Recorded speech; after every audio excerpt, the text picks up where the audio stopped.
Sindh university housing society में सालन का कम कंदड़ मुलाजमन के ड्यूटी त निकाली ॾियण खिलाफ मुख्तियार नोहाणी ऐं ॿियनि जी अॻवाणीअ में एहतजाजी मुज़ाहिरो करे धरणो हंयो वियो। उन मौके ते एहतजाज कंदड़नि मीडिया सां ॻाल्हाईंदे चयो त खेनि घटि पगारूं ॾेई तंग कयो पियो वञे। हुननि चयो त सोसाइटीअ ते करप्ट माण्हुनि कब्ज़ो कयो आहे जेके रुगो पंहिंजो पेट भरीनि था। साईं असांजो मुतालबो सिर्फ़ु ऐं सिर्फ़ु इहो आहे त जेके गैर क़ानूनी माण्हू हिते वेठल आहिनि उन्हनि खे हटायो, असां मुलाज़िमनि खे पंहिंजा हक़ ॾिना वञनि।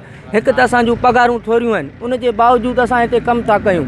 उन्हनि थोरनि पगारनि में ई असांखे एतिरो ब्लैकमेल कयो थो वञे, एतिरो दॿायो थो वञे। छा असां इंसान न आहियूं? हुननि आला इख्तियारनि खां मुतालबो कयो त फौरी तौर बरतरफ़ मुलाज़िमनि खे ड्यूटीअ ते ॿीहर बहाल कयो वञे त जीअं पखड़ियल बेचैनी ख़तमु थिए। होॾां सिंध यूनिवर्सिटी हाउसिंग सोसाइटीअ जे सेक्रेटरी उस्मान बुट ॿुधायो त मुलाज़िमनि खे नेकाली नाहे ॾिनी वई, हू ब्लैकमेल करण लाइ एहतजाज कनि पिया। असल में थियो इहो आहे जो कुझु जेके मामलात हुआ उन्हनि में असां कुझु सख़्ती करण जी कोशिशि कईसीं त ही बजाए इहो जो असां सां ताउन कनि, ही स्ट्राइक ते हलिया विया आहिनि।